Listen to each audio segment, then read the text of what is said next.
Mesdames et messieurs, bonsoir. Nous sommes dans le timing prophétique du combat pour le Gabon. Je vous reviens toute peps, toute fraîche. Ce matin, je venais de finir toute une nuit de prière avec mes équipes sur place à Bordeaux et en simultané depuis Israël.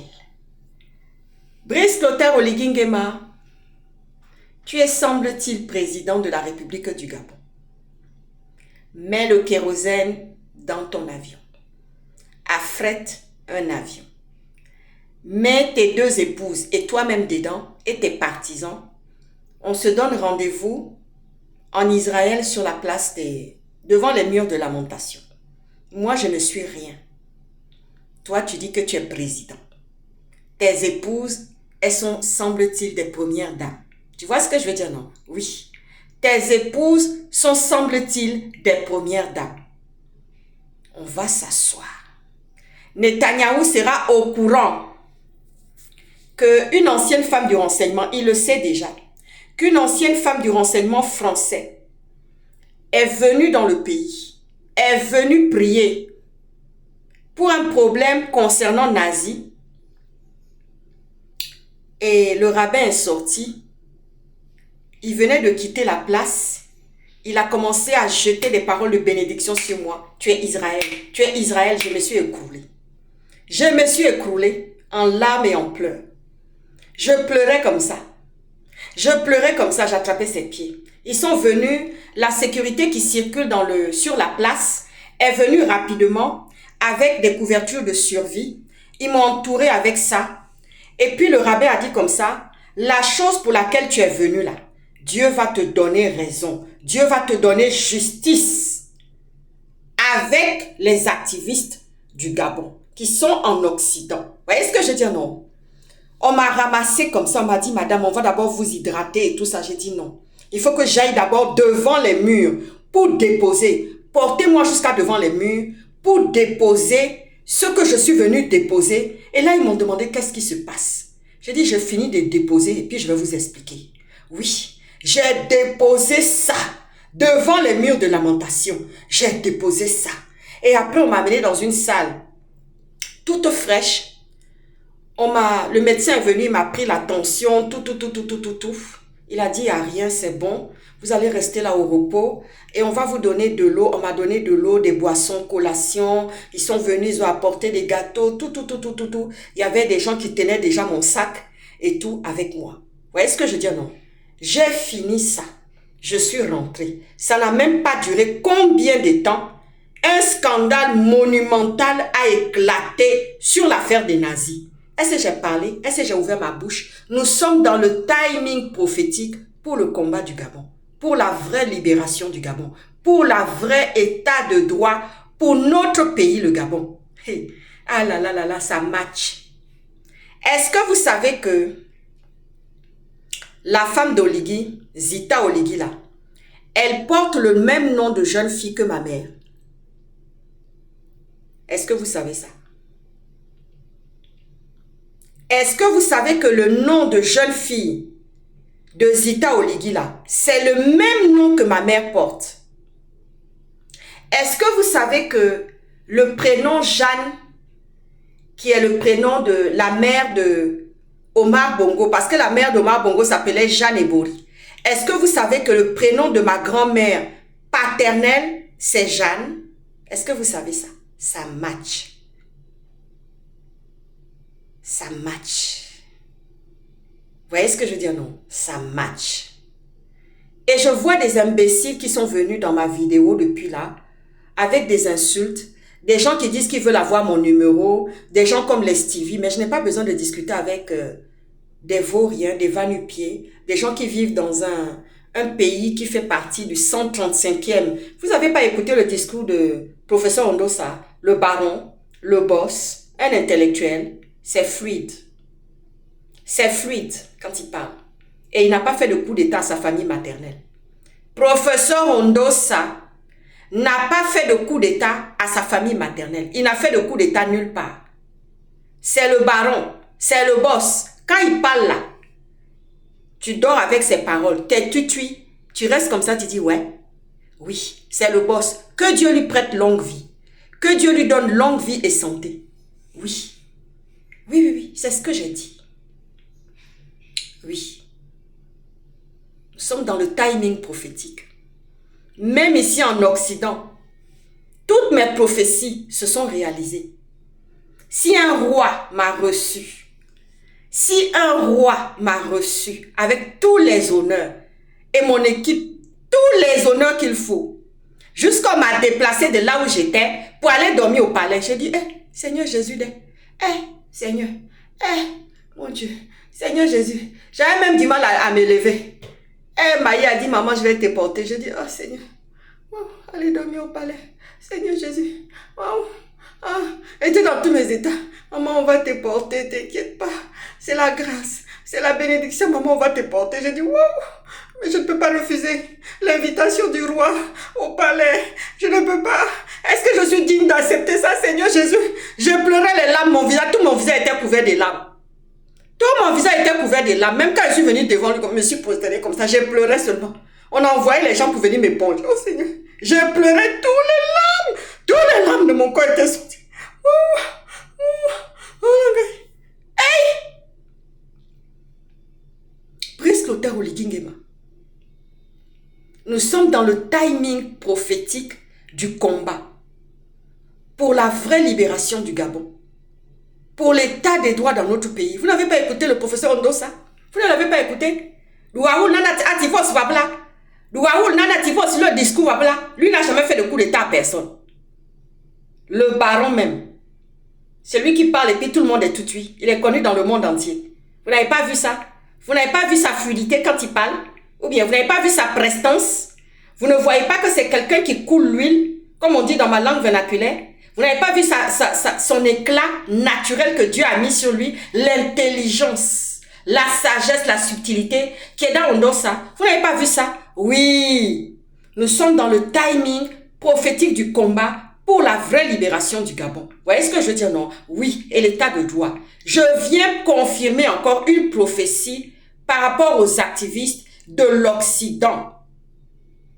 Quand Dieu est venu me dire que réclame le couronnement du combat que tu as mené pour le Gabon, et non seulement pour le Gabon, mais pour tous les combats que j'ai menés, l'Éternel est venu dire ainsi que ce sont les activistes qui vont poser leurs vêtements dans la penderie du palais du bord de mer. Ce sont les activistes. Il n'y aura plus quelqu'un qui viendra comme ça du dehors et puis on va accepter. Il a dit, vous ne permettrez plus jamais.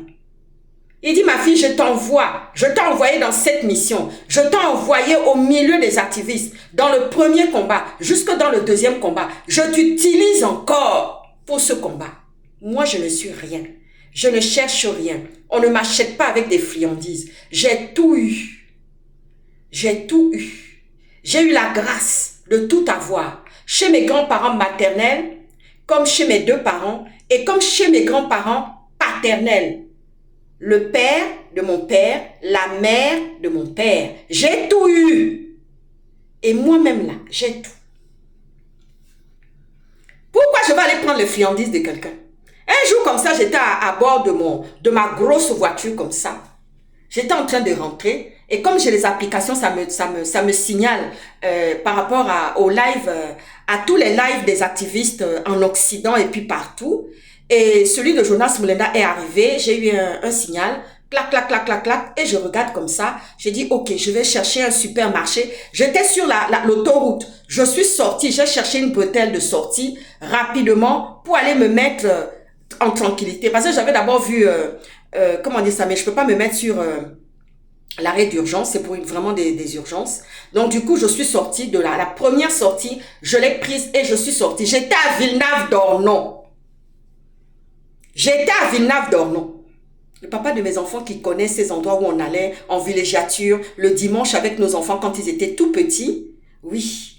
Après notre repas, notre sortie de l'église et notre repas en famille, bien copieux avec nos beaux enfants, bien comme il faut. On allait comme ça en villégiature à la campagne à Villeneuve-d'Ornon. Je pris la première sortie. Ça a remué comme ça en moi. Ça a remué. Quand j'ai pris la première sortie pour me retrouver à Villeneuve-d'Ornon. Je suis allée me garer juste dans un parking, un supermarché, et j'avais le lampadaire au-dessus de moi comme ça. Allez, j'ai actionné immédiatement mon téléphone, j'ai regardé le live. Les premiers mots de Jonas Mulenda. Oh, j'ai dit merde, c'est pas possible. Eh Dieu, tu es au rendez-vous. Oui, la femme qui a gagné, qui a travaillé l'argent et qui connaît la valeur du travail et de l'argent ne pourra jamais être corrompue facilement. Oh, j'ai dit Jésus. J'ai fini là, j'ai prié. J'ai fini, j'ai écouté tout le live. Et puis, j'ai fermé mon téléphone. J'ai prié sur sa plan. Et puis, j'ai démarré, je suis partie. Vous voyez ce que je veux dire, non? Nous sommes dans le timing du combat. Nous sommes dans le timing prophétique du combat pour le Gabon. Vous voyez ce que je veux dire, non? Tous les gens qui sont en train de marmailler, tous les gens qui sont en train de douter, ça va se réaliser. Je vais vous raconter une prophétie qui s'est passée. Il y en a eu plein, des prophéties que j'ai données dans la ville de Bordeaux qui se sont réalisées. La directrice et l'institutrice de ma fille, ma dernière Esther Sarah, un jour comme ça, après que j'ai réglé le problème de la djihadiste qui a voulu s'exploser dans l'établissement, quelque temps après, il y a eu des événements malheureux dans sa vie qui se sont produits. Mais j'étais venue l'avertir. J'étais venue la prévenir. Je dis, ah, Madame Rod, voilà ce que j'ai vu. J'ai pris rendez-vous avec elle. Elle m'a reçue. Elle dit, ah, Madame Auclair, qu'est-ce qui se passe? Venez tout me dire. J'ai dit, voilà ce qui va se dérouler dans votre vie. Votre santé sera même attaquée. Il y aura une maladie incurable qui va vous frapper. Il faut aller voir rapidement. Ça n'a pas dormi, même pas 4 jours. Sa maison brûle, incendie total. Elle perd tout. Elle ne récupère rien. Wouh! Elle m'a appelé. Elle a envoyé, le papa est parti déposer les enfants à l'école le matin. Il a déposé Jérémie à son école. Il a déposé Esther Sarah à son école, à la maternelle. Ensuite, il est rentré. Il me dit, ah maman, Madame Rod veut te voir. J'ai dit, ah bon? Esther a fait, elle dit, non, non, non, non, non, non, non, non. Puisque je viens de là-bas. Madame Rod veut te voir. Je crois que c'est par rapport à la prophétie. Ok. Je me suis habillée, pomponnée. Je suis allée immédiatement à l'école. Elle m'a reçue. Dès que je suis arrivée, la secrétaire Nathalie, qui aimait beaucoup Esther Sarah, Nathalie, toute l'équipe était aux petits soins pour Esther Sarah et pour Jérémie aussi. Nathalie, dès qu'elle m'a vu arriver, elle m'a vite vu le portail. J'ai dit, Nathalie, qu'est-ce qui se passe? Elle dit, oui, Madame Rod vous attend. Rentrez dans le bureau. Je suis rentrée dans le bureau. Madame Rod me dit, ah, je suis allée voir le médecin. Le médecin m'a annoncé une maladie incurable. Merde! J'ai dit, waouh! Seigneur. Elle me dit, maintenant, on va faire comme madame. Que j'ai dit, on va prier pour que vous soyez guéris, pour que l'opération se passe bien et pour que vous soyez guéris, restaurés, et que tous les médecins qui seront autour de votre opération soient guidés par la puissance de l'Éternel au nom de Jésus. Vous voyez ce que je dis, non? Oui, elle a été opérée, elle a été guérie et elle est tranquille dans son coin. Elle vit sa vieillesse tranquillement, Madame Rod. Vous voyez ce que je veux dire, non? Oui, j'en ai plein de prophéties comme ça. Des prophéties, des guérisons miraculeuses. Jusqu'au Portugal, il y a eu guérison miraculeuse. J'ai été reçue par l'église là-bas au Portugal. Et les médecins qui ont vu ce miracle, ils ont dit, waouh! C'est pas possible. C'est cette femme-là qui parlait au téléphone avec cette femme qui était déjà en état de mort. Et cette femme est revenue à la vie. On avait déjà commencé à donner des traitements pour préparer le terrain de son époux. Oui, on avait déjà donné des placebos à son mari pour qu'il n'y ait pas de décompensation par rapport au décès de sa femme. Mais j'avais dit comme ça à sa fille qui m'appelait depuis la Suisse. J'ai dit Mélanie était en train de pleurer. Elle dit, c'est pas possible, je peux pas perdre ma mère maintenant, c'est pas possible, je viens d'accoucher. J'ai dit, Mélanie, faut te calmer, ta maman ne va pas mourir. Elle a commencé à dire, mais cette dame c'est qui? Les médecins ont déjà dit que oui, ma mère va partir, c'est la fin et tout, et tout, et tout, et tout. Ils ont déjà tout préparé. J'ai dit, écoute-moi bien, le médecin là, ce n'est pas Dieu. Le médecin, ce n'est pas Dieu. C'est Dieu qui a un pouvoir sur notre vie. Tu as compris? Ta maman là, tu vas la revoir encore. Elle va porter vos enfants. Et ton fils que tu viens de mettre au monde, Mélanie. Est-ce que tu m'as bien compris? Oui, Oligui, mets le kérosène dans l'avion, affrète l'avion. Moi, je prends mon avion. On se donne rendez-vous en Israël là-bas. Moi, je ne suis rien. Tu as vu, non? Oui. Voilà. Ah, ciao, ciao. J'ai des choses à faire en cette soirée-là. Je ne vais pas passer toute ma soirée pour toi.